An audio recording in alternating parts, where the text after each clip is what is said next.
अच्छा जी भाई, तो आज हमारा टास्क है that we will be starting off and we will be doing some source based questions. And आज जो हमारा पर्टिकुलर ऑप्शन है that we will be doing source भी। ठीक है ना। हम कोशिश करके आज सोर्स भी कर लेंगे। अच्छा, सोर्स भी करने से पहले मैंने आपको कुछ बातों का ध्यान रखने के लिए बोला था।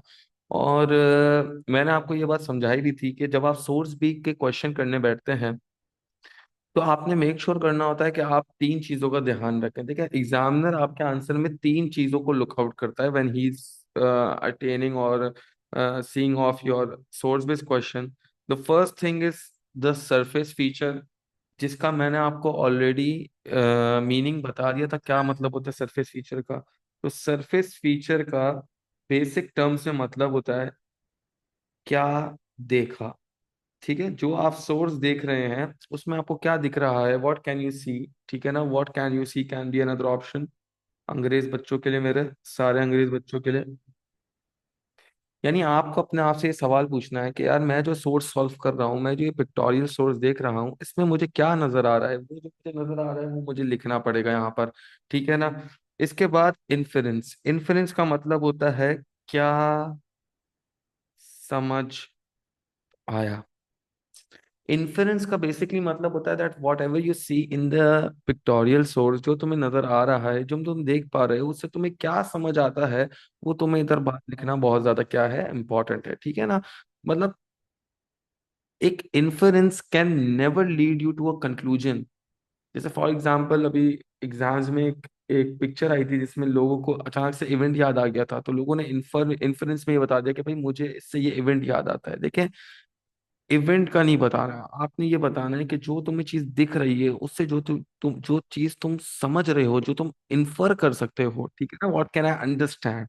So basically what inference means is that what can I understand from this source, मुझे क्या समझ आता है जब मैं ये सोर्स देखता हूँ। और जो चीज मुझे इसमें नजर आ रही है उससे मुझे क्या, what can I pretend for, what can I understand from it, वो चीज मैं इधर लिखूंगा इन्फ्लुएंस के अंदर। एंड कॉन्टेक्चुअल नॉलेज का मतलब, देखिए, आप कॉन्टेक्चुअल नॉलेज वो वाली जगह है जहां पर आप वो इवेंट का बताएंगे, वो मंजर का बताएंगे, वो टाइम पीरियड का बताएंगे जो इसमें क्लासिफाई होता है। ठीक है ना। इंशाल्लाह जब मैं सोर्सेस सॉल्व करूंगा तो आपको और क्लैरिटी के साथ चीजें समझ में आना शुरू हो जाएंगी। सो इसके लिए हमने एक बहुत स्लैंग टर्म भी यूज करी हुई है कॉन्टेक्चुअल नॉलेज को याद करने के लिए, कि आपको किसकी याद आई। ठीक है ना। बेसिकली इसमें आप इवेंट्स के बारे में मेंशन कर सकते हैं, इसके टाइम पीरियड के बारे में मेंशन कर सकते हैं, जो टाइम पीरियड तुम्हें उससे समझ आ रहा है कि भाई मुझे लगता है कि यार इस टाइम पीरियड की एग्जामिनर बात कर रहा है। ठीक है, वो टाइम पीरियड के बारे में लिख सकते हो। ठीक है ना। तो ये सब चीजें आपके पास आ जाएंगी किसकी याद आई में। ठीक है ना। तो इन तीन चीजों के जरिए आपका एक सोर्स बी का क्वेश्चन क्या होता है, सोर्स बी का क्वेश्चन कंप्लीट होता है। ठीक है ना। तो आपने ये तीनों चीजें एक सोर्स बेस्ड क्वेश्चन में लिखनी है। अब किस तरीके से लिखनी है, क्या करना है क्या नहीं करना, वो इंशाल्लाह अभी मैं 10-15 मिनट में जब पहली सोर्स सॉल्व करूंगा तो आपको इंशाल्लाह वो चीज समझ में आ जाएगी। ठीक है, तो ये आपके सोर्स बेस को सॉल्व करने के लिए तीन चीजों के बारे में आपको इल्म होना चाहिए: surface feature, inference and contextual knowledge. अगर ये तीनों चीजें मेंशन्ड है तो जाहिर सी बात है आपके लिए एग्जाम पेपर को सॉल्व करना आसान हो जाएगा। अब मैं क्या चाहता हूँ, मैं चाहता हूँ सब अपने पास ये तीनों चीजें जल्दी से कॉपी कर लें। I am giving you just 1 minute to copy it down. इसके बाद इंशाल्लाह मैं आपको ये तीनों चीजें सॉल्व करके बता दूंगा। ठीक है ना, मुझे 1 मिनट दीजिएगा प्लीज सॉल्व करने का। And it's rather very easier format. ठीक है ना। तो फॉर एग्जाम्पल, अब चलें एक काम करते हैं, मूव ऑन करते हैं ना। मूव ऑन करते हैं हमारी सोर्स के ऊपर। अगर मैं सोर्स को देखूं तो मुझे इसमें क्या नजर आता है। ठीक है, देखिए, सबसे पहली चीज जो मैं देख सकता हूं कि मुझे बीच में एक ब्रिटिशर नजर आ रहा है। क्या मुझे एक ब्रिटिशर नजर आ रहा है? अच्छा, इस ब्रिटिश को अगर मैं देखूं, इस ब्रिटिश को बाकायदा तौर पे पिक्चर में बड़ा दिखाया गया है, और बाकायदा तौर पर इंडियंस को क्या दिखाया गया है, छोटा दिखाया गया है। अगर आप ये इंडियंस को देखें तो इंडियंस आपको बाकायदा तौर पर इमेज के अंदर छोटे नजर आ रहे होंगे और ब्रिटिशर बाकायदा तौर पर बड़ा नजर आ रहा होगा। अब पहले तो मुझे एग्जामिनर को ये बताना है that in the source I can see that the britisher seems to have a bigger position in the image, while the Indians on the outlaws are a little more smaller. ठीक है ना? ये आपने बताना है कि मैंने ये चीज देखी, इससे क्या समझ में आता है?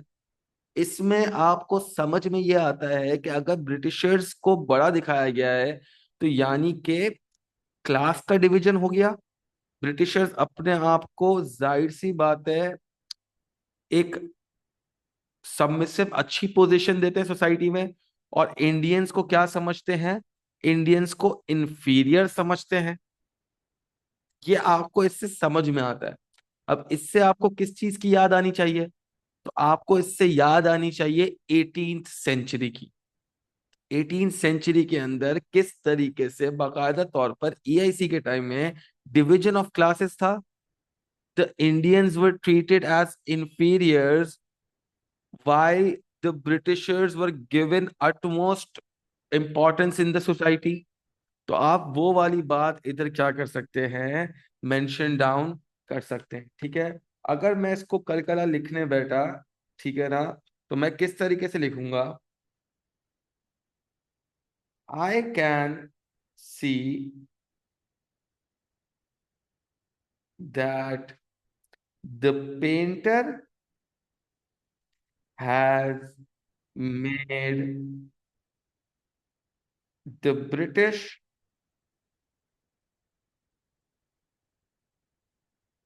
the largest figure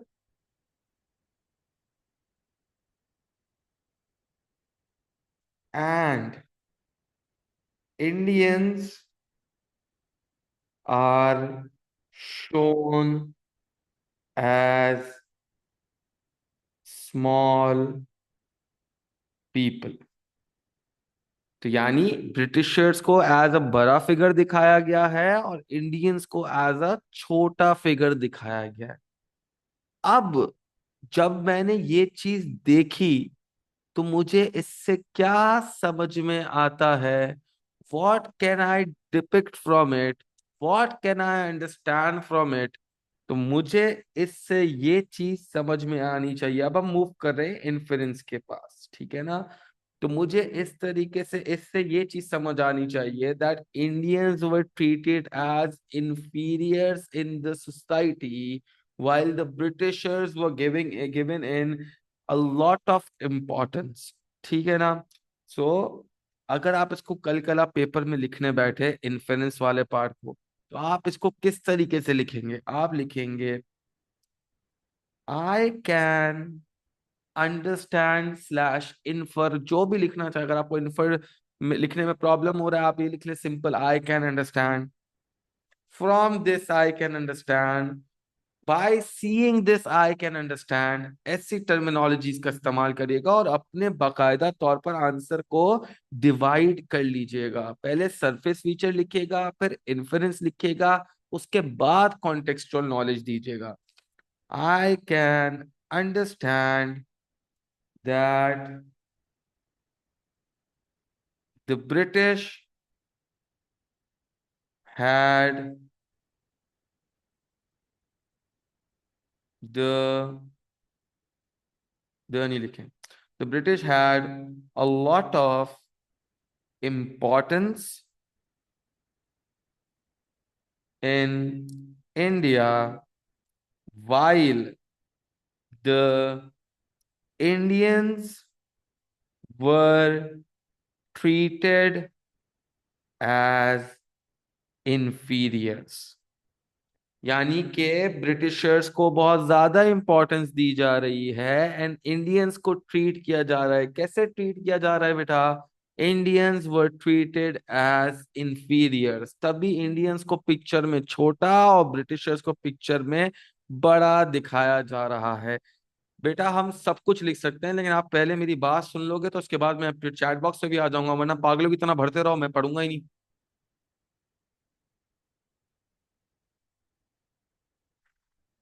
अब कॉन्टेक्सचुअल नॉलेज तो इसकी मैंने एंड में लिख देनी है, कोई प्रॉब्लम नहीं है।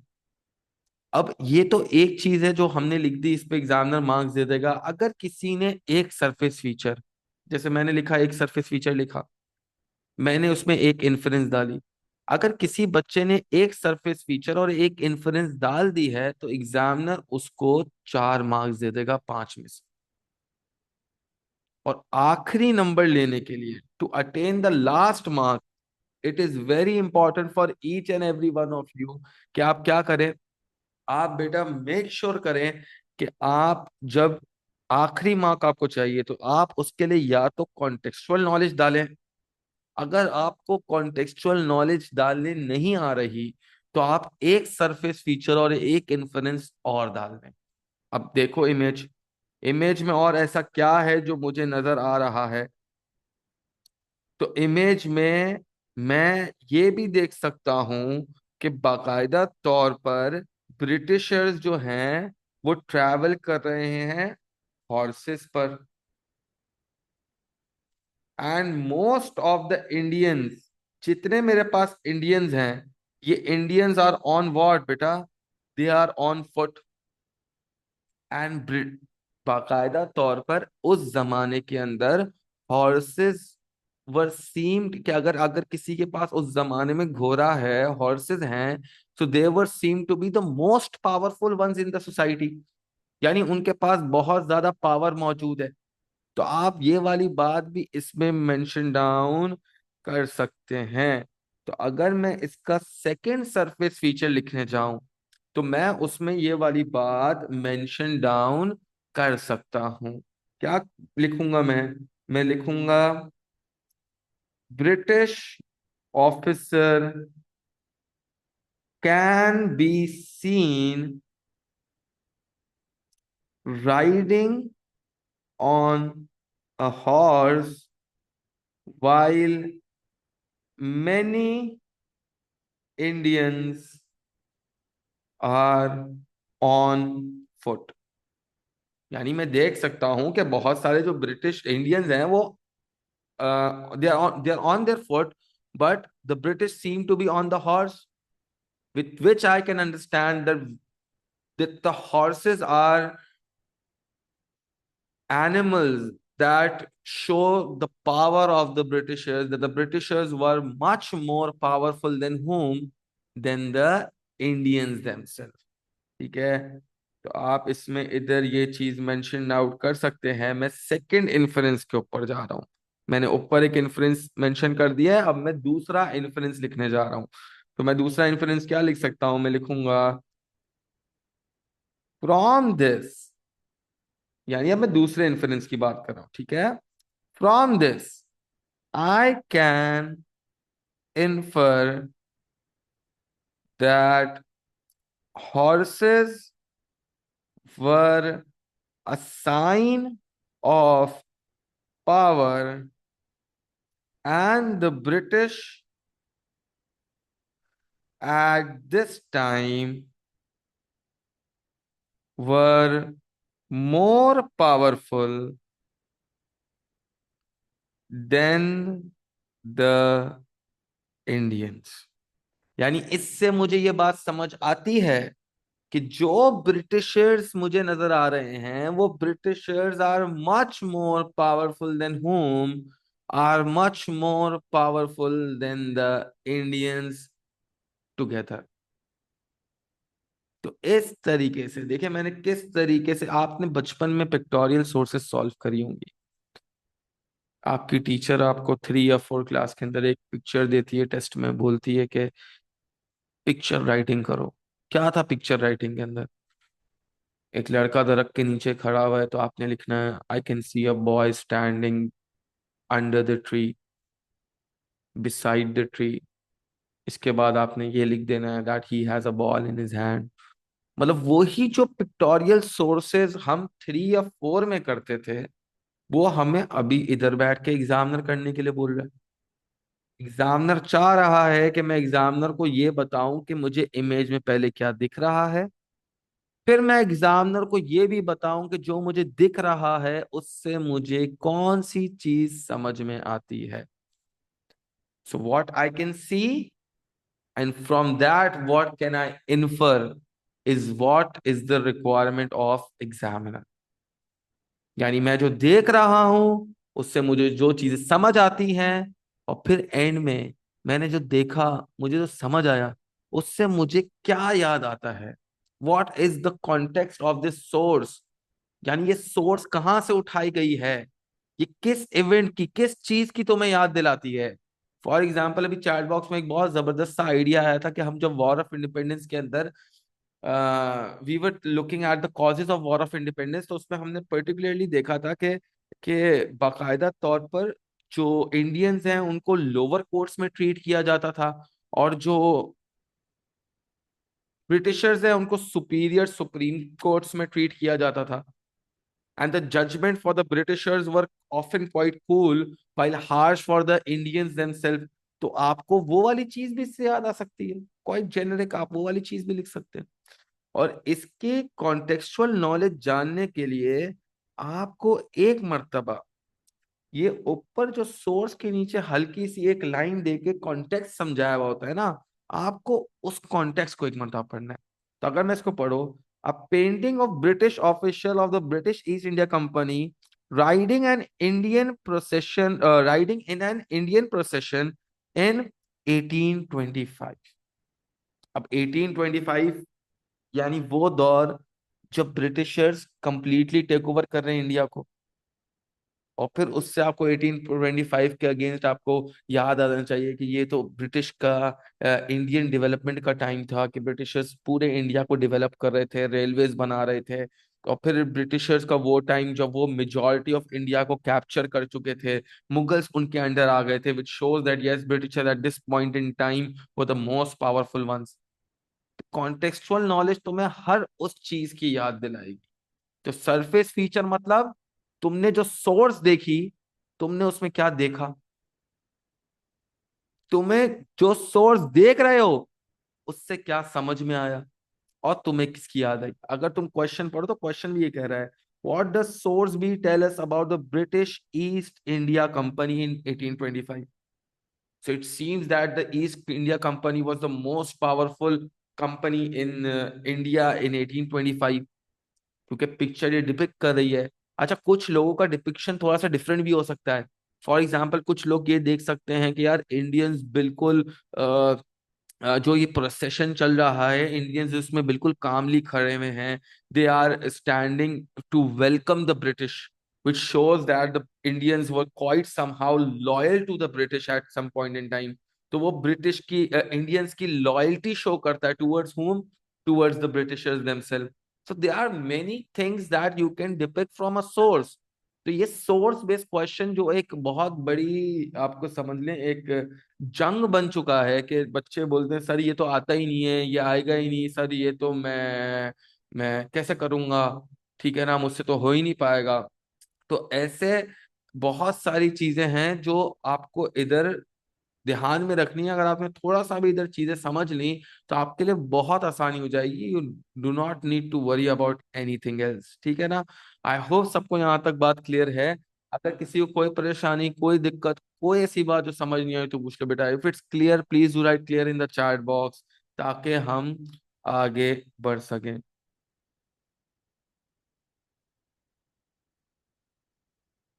तो इसके कॉन्टेक्चुअल नॉलेज में आप लिख सकते हैं that EIC was the most powerful and were taking over Indian lands at this time.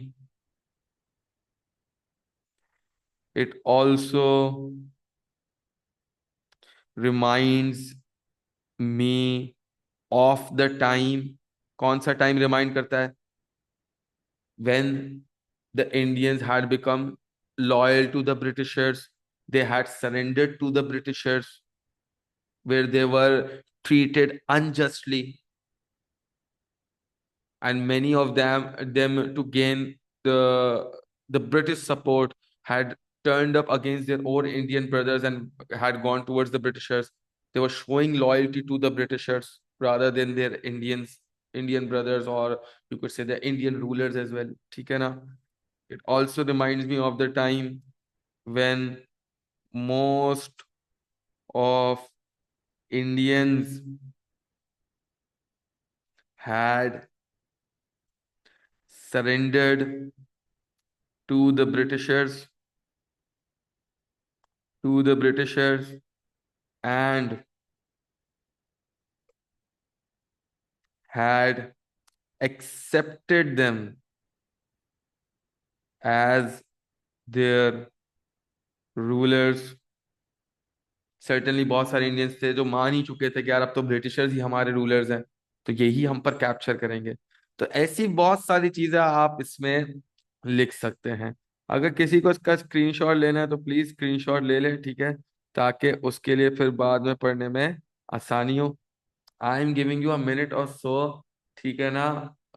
तो आप इस पर जल्दी से क्या करें, इसका स्क्रीनशॉट ले लें, ठीक है ना? I want you guys to please take a screenshot, ताकि बेटा फिर हम आगे बढ़ सके, ठीक है ना? जल्दी से प्लीज स्क्रीनशॉट ले लो।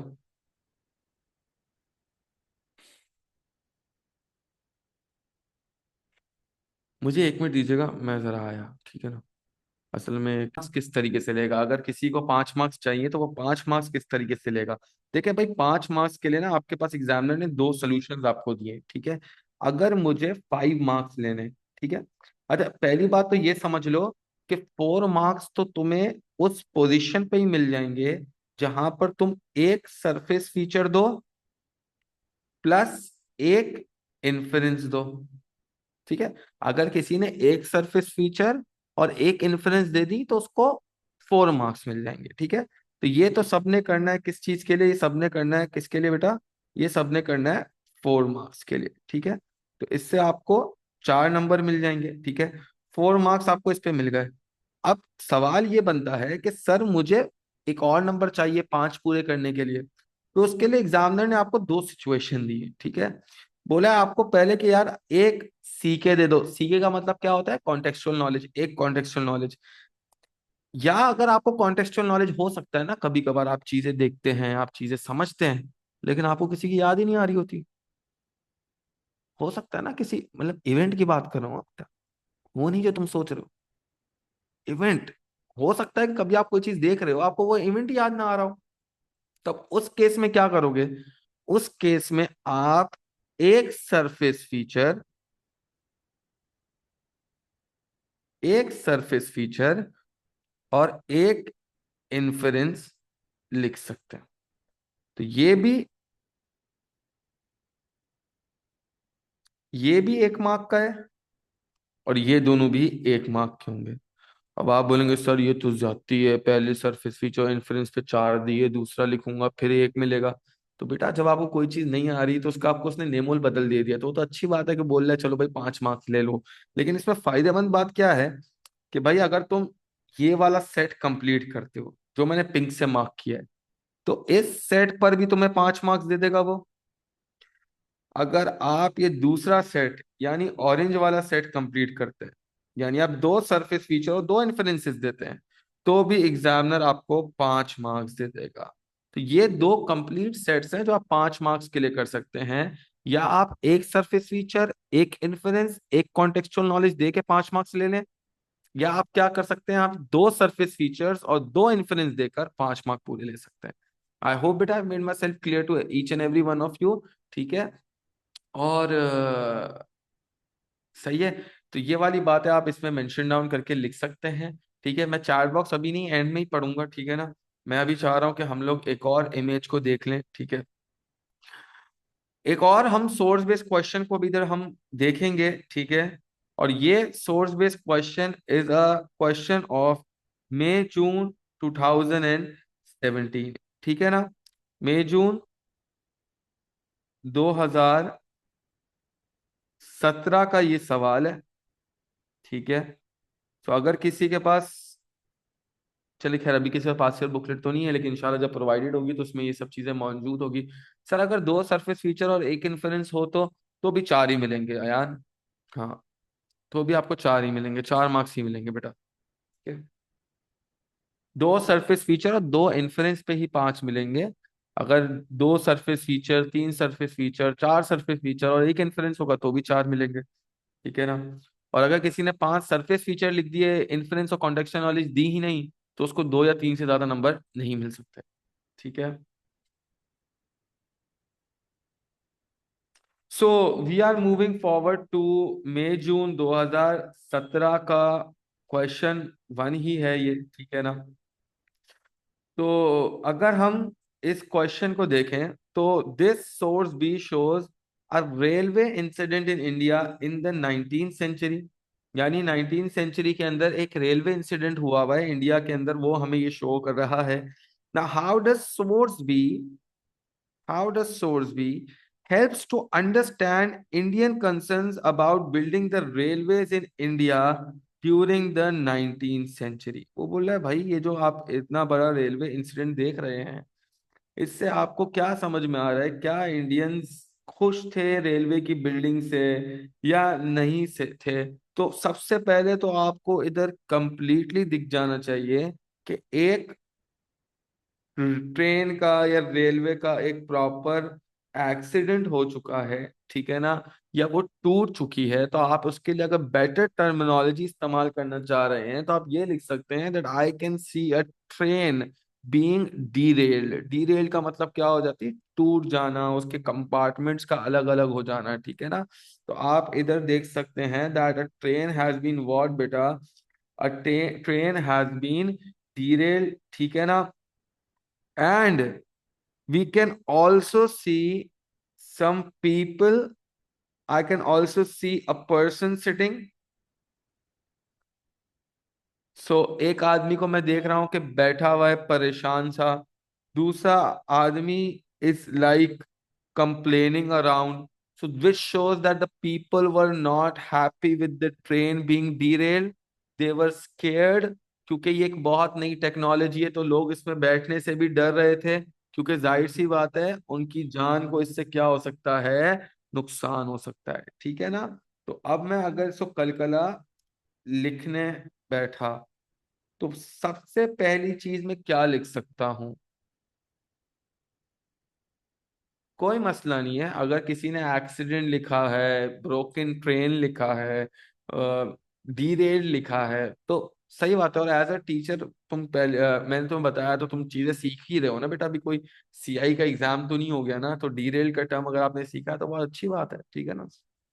तो with this what can I see is वही मैं लिखूंगा, I can see a train has been derailed।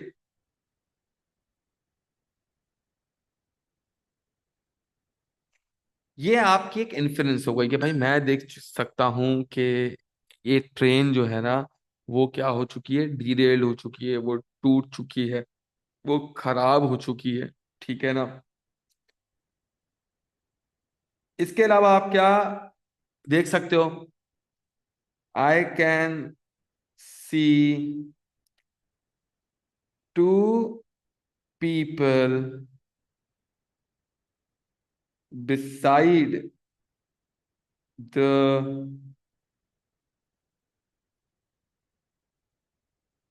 leftovers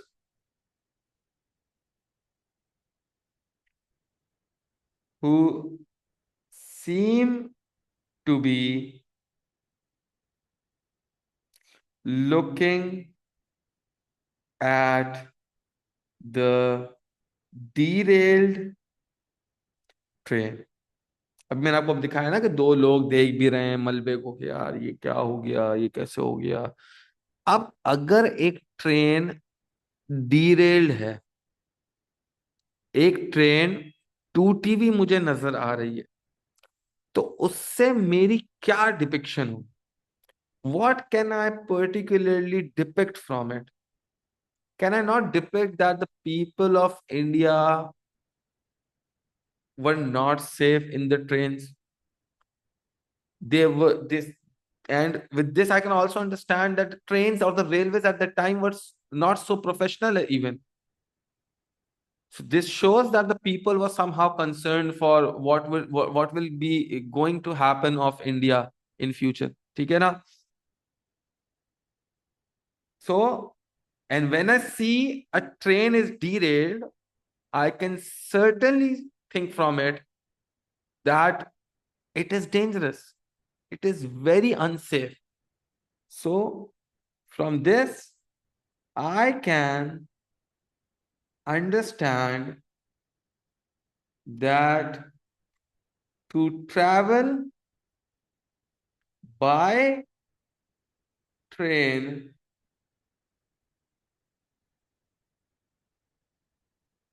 was unsafe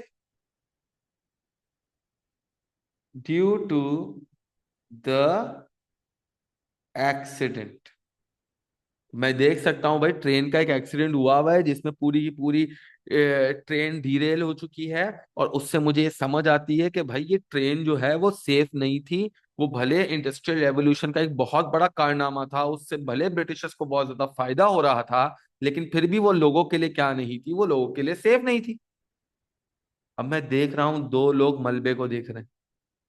अगर दो तीन लोग बैठ के मलबे को देख रहे हैं, वो ट्रेन, टूटी हुई ट्रेन को देख रहे हैं, तो certainly they seem to be concerned for their lives। मुझे ये दिखाता है कि इंडियंस तो थे, even some of the Britishers were concern for their lives, कि क्या होगा उनका अगर इसी तरीके से एक्सीडेंट्स होते रहे। ठीक है, तो ये जो सेकंड मैंने सरफेस फीचर लिखा है बेटा, इससे आप क्या इन्फर कर सकते हैं? From this I can infer that people were concerned for their lives. People were concerned for their lives, and they were also worried that these incidents might cause injury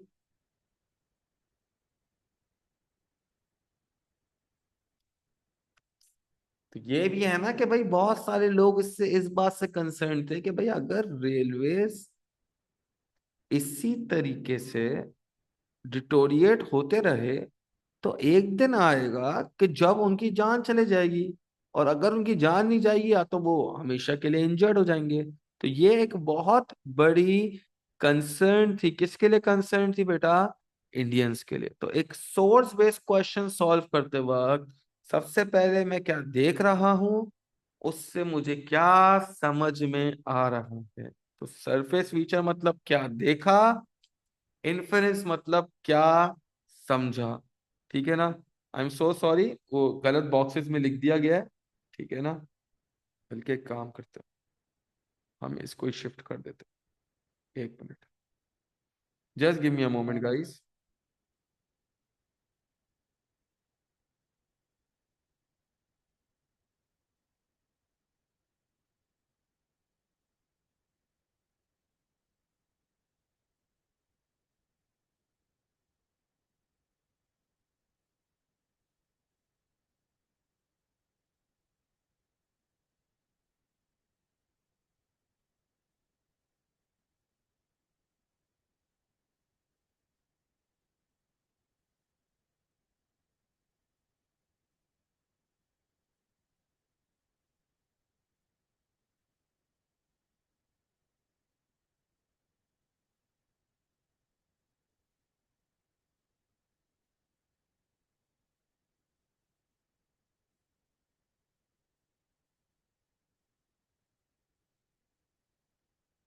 अच्छा, अब मैंने इसके सरफेस फीचर भी लिख दिया, मैंने इसकी contextual knowledge भी लिख दी। ठीक है, सर अपना सरफेस इन्फ्लुएंस क्या लिख रहे हो बेटा, मैं समझा नहीं। अब इससे मुझे किस टाइम की याद आ रही है, तो ऑफ कोर्स ये वो टाइम की आपको याद आनी चाहिए where the Britishers were going through industrial revolution. They brought this industrial revolution to India as well, where they started developing railways to support their armies, to transport goods. They were benefiting from it, but of course, it didn't prove much beneficial for the Indians because such incidents led to Indians losing their lives. And not just this, many Indians were also part of the British army.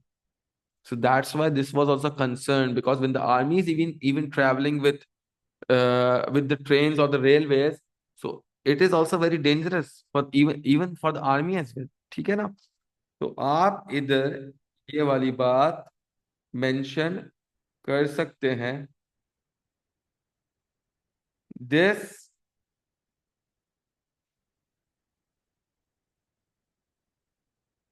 this reminds me of the industrial revolution.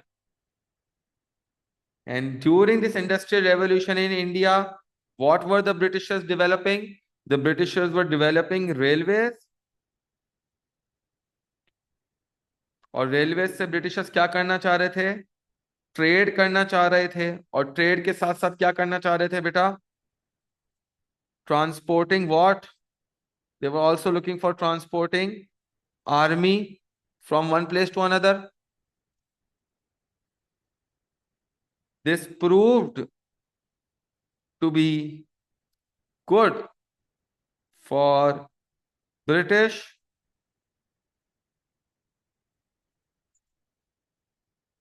but not for Indians. तो आप ये वाली बात इसमें mention कर सकते हैं.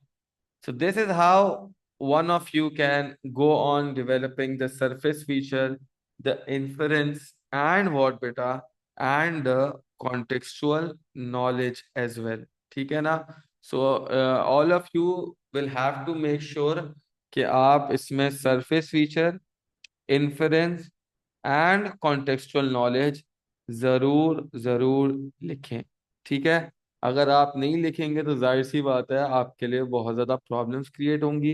And I have already told you that for to attain 5 out of 5 you either have to mention 2 surface features plus 2 inferences, or you will have to go with 1 surface feature, 1 inference plus 1 contextual knowledge. That will help you attain what? That will help you attain a 5 out of 5. ठीक है? अच्छा, कुछ लोग इसमें contextual knowledge में ये वाली बात भी लिख सकते थे that the Britishers were trying to change the lifestyle of the Indians. The Britishers were trying to make in some changes in the lives of the Indians. So that was also a concern for the Indians themselves as well. ठीक है ना? कि उनकी life में Britishers क्या लेके आ रहे हैं? एक चेंज लेके आ रहे हैं. ठीक है ना? आई होप बेटा. Sir please tell this contextual knowledge again.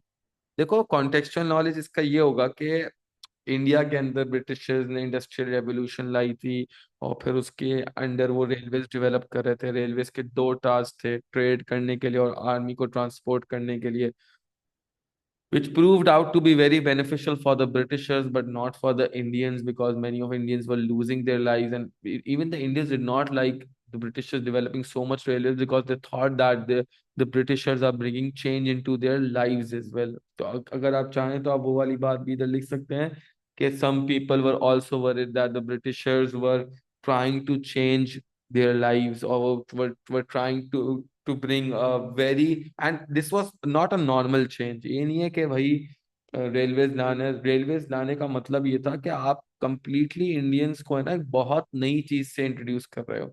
और इंडियंस ने कभी इतनी टेक्नोलॉजी देखी नहीं है. अब जब इंडियन ने कभी इतनी टेक्नोलॉजी नहीं देखी, तो जाहिर सी बात है जब वो इतनी टेक्नोलॉजी आएगी तो वो बहुत ज्यादा वरीड हो जाएंगे।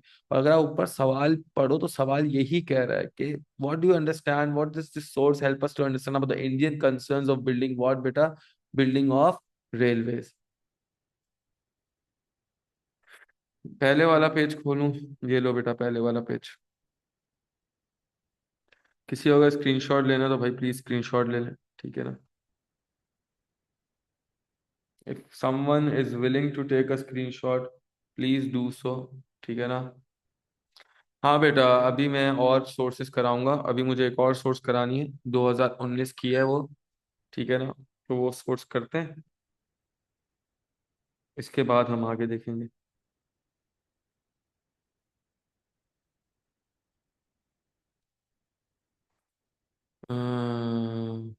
सर वापसी वही पेज खोलिएगा। ओके, ये लो।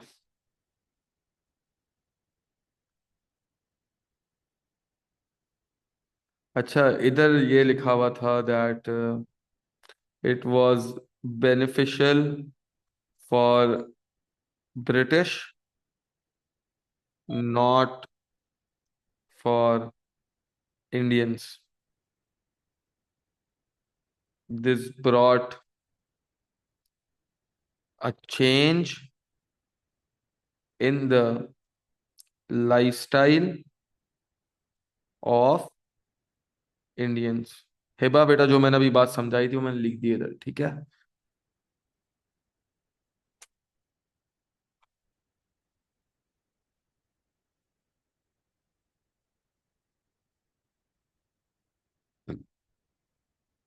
यार ये वाली सोर्सेस तो सिलेबस में है ना बेटा, क्या हो गया, हमने सब पढ़ा तो है रेलवेज वगैरह। चलो तुम्हारे साथ अभी नहीं पढ़ा मैंने, तुम तो अभी स्कूल में हो, तो अभी तुम लोग को मैंने सेक्शन 3 पढ़ाया है। फिर जब 2 और 1 पढ़ाऊंगा तो उसमें हम ये सब चीजें पढ़ेंगे, तो ऑफ कोर्स उससे फिर तुम्हारे रिलेटेबल हो जाएगा। तो भाई अब हम एक और सोर्स देखने वाले हैं, मई जून 2019 का ये सोर्स भी है, ठीक है। Famine in the subcontinent, a print of contemporary engraving shown showing the distribution of relief। certainly famine का टाइम है और डिस्ट्रीब्यूशन हो रही है, रिलीफ की डिस्ट्रीब्यूशन हो रही है।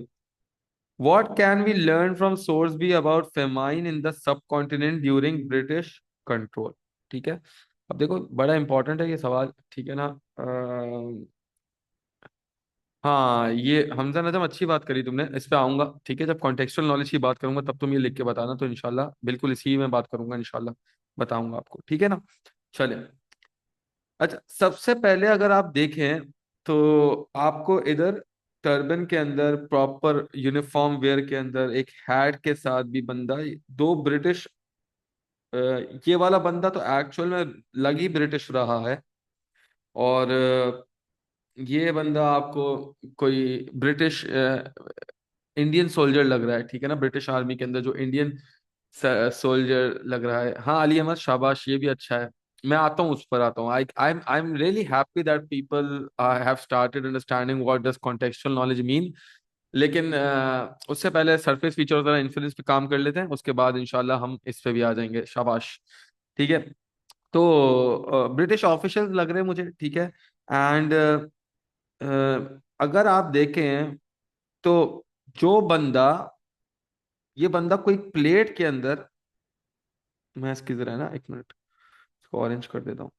अगर आप देखें तो ऑरेंज से आपको एक प्लेट नजर आ रही है, उसके अंदर कुछ खाना है, और ये खाना जोली में भर के दिया जा रहा है इंडियंस को ना। तो certainly this reminds me of the Britishers distributing some of the reliefs amongst the people of India.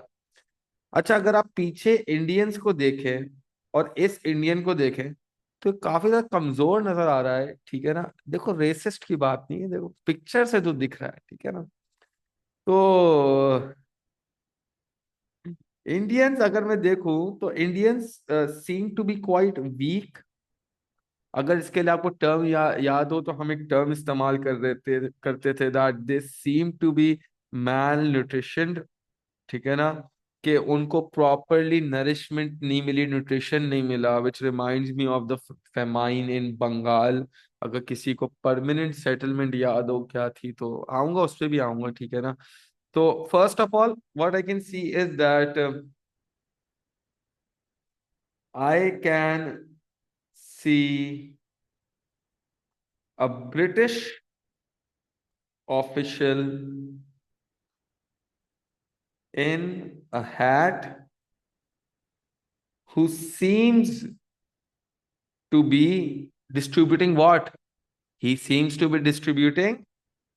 He seems to be distributing food amongst the people of India, है ना? यानी वो फूड डिस्ट्रीब्यूट कर रहा है। इसके बाद मैं दूसरी चीज क्या देख सकता हूं? I can see many Indians, I can see many Indians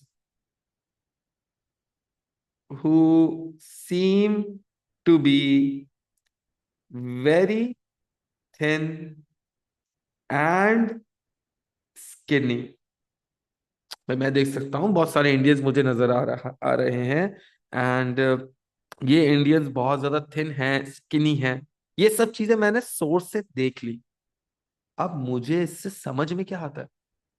what can I understand from it? तो अगर मैं कल कला ये लिखूं, हाँ, they are not wearing proper clothes, they, you can even see some of the Indians collecting, one of the Indian collecting food in like a cloth। फिर उससे इन्फर कर सकते हो कि इंडियंस के पास उस वक्त इतना पैसा भी नहीं था कि वो अपने लिए यूटेंसिल्स खरीद सके, which shows how severe the famine was at that time. ठीक है ना? तो वो चीज भी लिख लेते हैं। चलें, एक और कॉन्टेक्सचुअल नॉलेज आया है। I can see an Indian collecting food in a piece of cloth. ठीक है। अब इससे मैं इन्फर क्या क्या करता हूं? इससे मेरा इन्फरेंस होना चाहिए, पहले वो हैट वाली चीज से क्या इन्फरेंस होना चाहिए? From this I can infer that the Britishers, अब ब्रिटिशर्स अगर फूड डिस्ट्रीब्यूट कर रहे हैं तो यानी वो एक रिलीफ फंड प्रोग्राम चला रहे हैं, जहां पर वो इंडियंस का ध्यान रखते हुए फेमाइन के दौरान लोगों को क्या डिस्ट्रीब्यूट करके दे रहे हैं? फूड डिस्ट्रीब्यूट करके दे रहे हैं। From this I can infer that the Britishers are taking good care of Indians by distributing food. They are conducting relief, यानी वो अपनी प्रजा के लिए, इंडियंस के लिए एक रिलीफ कंडक्ट कर रहे हैं। वो लोगों के अंदर डिस्ट्रीब्यूट कर रहे हैं food, with which I can understand that they are taking good care of people. They are worried about the Indians. This seems to be very helpful towards the Indians. कोई आपका अगर लोगों में खाना बांट रहा है तो जाहिर सी बात है वो बहुत हेल्पफुल है। This seem to be very generous towards the Indians. तो आप वो जेनरस वाला टर्म भी इस्तेमाल कर सकते हैं। Next, I can see many Indians who seem to be very thin and skinny. Now, from this, what can I understand? I can understand that during the famine, people were not given getting enough food. That's why they seem to be so drained out. They seem to be out of nourishment, and certainly, which led them to be very weak. तो इससे मैं क्या, आई can infer. अब ये second point से मैं देखो ना, मसला यही है। आप पहले सारे सरफेस फीचर लिख देते हैं, फिर इन्फरेंस लिख देते हैं, जिससे पढ़ना मुश्किल हो जाता है। तो एक सरफेस फीचर पे उससे क्या समझ आया, फिर एक सरफेस फीचर उससे क्या समझ आया। नहीं, ये नहीं बोलना मिक्सअप लिखना गलत होगा, लेकिन यार एक रीडर के लिए आसानी तो क्रिएट कर रहे ना यार। एग्जामिनर अगर आपका पेपर रीड करने आ रहा है तो उसको मुश्किल नहीं होनी चाहिए, उसके लिए उल्टा आसानियां होनी चाहिए भाई। So I can infer from this that the famine had led to Indians having problems to feed them and their family। यानी फीडिंग प्रॉब्लम्स है, इंडियंस अपने बच्चों को, अपने आसपास के लोगों को खाना नहीं दे पा रहे, ठीक है ना। People are looking miserable, they are looking weak. It certainly tells me that the famine had struck very hard। Next surface feature क्या है? I can see Indians collecting food in a piece of cloth with which I can infer. What can I infer? I can infer that Indians were in miserable condition.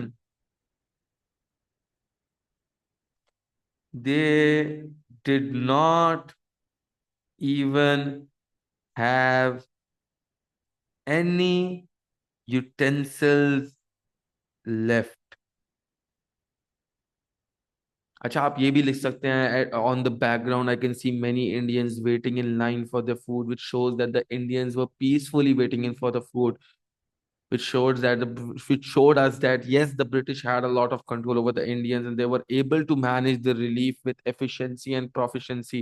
क्योंकि अक्सर जब relief होता है तो लोग मारा मारी पे उतर जाते हैं खाने के लिए, लेकिन इधर पीसफुली वेट कर रहे हैं अपने टर्न के लिए। which shows that there was enough food available for everyone। अगर इनफ फूड नहीं होता तो जाहिर सी बात है लोग लड़ झगड़ के लेते, लेकिन इनफ फूड है तभी तो लोग लाइन में वेट करके अपनी बारी का वेट कर रहे हैं ना यार। ठीक है। यार लिविंग स्टैंडर्ड, ओ लिविंग स्टैंडर्ड तो बचे ही नहीं बेटा, खाना ही नहीं है तो क्या लिविंग स्टैंडर्ड है। हाँ हाँ, लिख सकते हो, द लिविंग स्टैंडर्ड हैड वर्सेंड। अब इससे रिमाइंडर किसका आता है, किस चीज की, कौन सी याद आती है आपको? तो आप इसमें लिख सकते हैं बंगाल के फेमाइन की, विच वॉज बिफोर व्हाट बेटा, बिफोर परमानेंट सेटलमेंट। तो परमानेंट सेटलमेंट से पहले बंगाल में एक फेमाइन आया था, उस फेमाइन की याद दिलाता है आपको कौन? ये वाला इवेंट, ठीक है ना।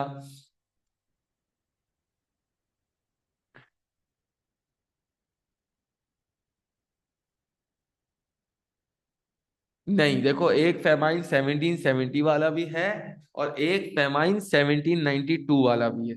ठीक है, 1791 1792 में भी बंगाल में फेमाइन आया था और इस फेमाइन ने भी काफी ज्यादा लोगों को डिस्ट्रक्ट किया था, डिस्ट्रॉय किया था। तो परमानेंट सेटलमेंट जो फिक्स टैक्सेस वाला सिस्टम है, उससे पहले भी काफी लोग परेशान था, उसके बारे में लिख सकते हैं। आप 1770 वाले भी फेमाइन के बारे में लिख सकते हैं, ठीक है। ये तो हो गया 1791 1792। आप इसके अलावा 1770 में जो फेमाइन आया था उस फेमाइन के बारे में भी लिख सकते हैं, ठीक है। तो दोनों फेमाइंस के बारे में आप लिख सकते हैं। 1943 तो बेकार है भाई, वो तो है ही नहीं, ठीक है ना। वो तो बहुत आप डिफरेंट सिचुएशन में चले गए, ठीक है ना, क्योंकि लिखा हुआ है ड्यूरिंग ब्रिटिश कंट्रोल, ठीक है। वो तो ब्रिटिश राज शुरू हो गया था, ठीक है ना, तो वो थोड़ा सा आउट ऑफ द वे हो जाएगा। ले ले भाई, अगर किसी को स्क्रीनशॉट लेना है तो स्क्रीनशॉट ले ले, ठीक है।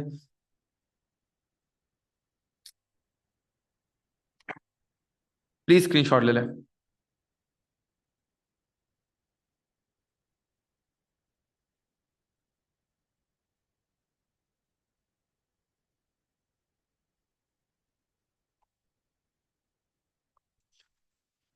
बेटा अगर सबने स्क्रीनशॉट ले लिया है और सबने प्रॉपरली चीजें देख रही हैं, ठीक है ना।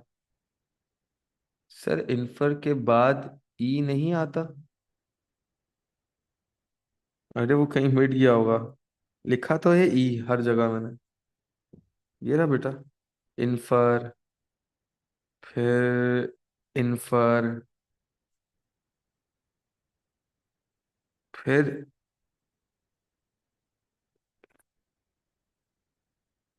इन्फर।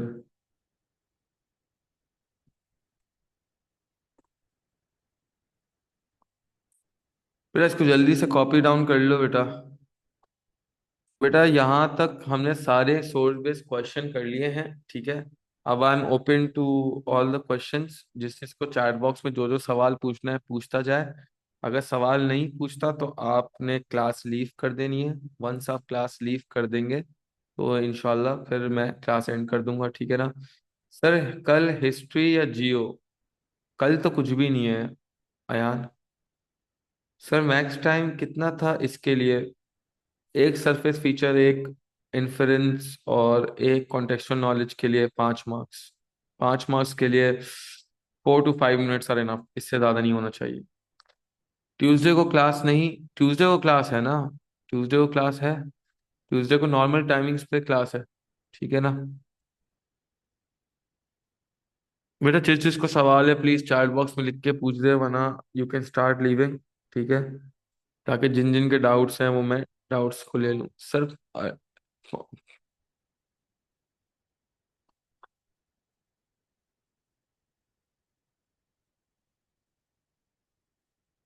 आप जियो वाला टेस्ट थर्सडे को ले लें। देखता हूँ यार। Sir in the inference what is written in the last point? I can infer that Indians were in miserable conditions, but they did not even have any utensils. Utensils का मतलब बर्तन होता है, बर्तन नहीं थे ना उनके पास, तो मुझे दिख रहा है कि क्लॉथ से वो खाना कलेक्ट कर रहे हैं। कल सर साया की क्लास होगी गुलशन में।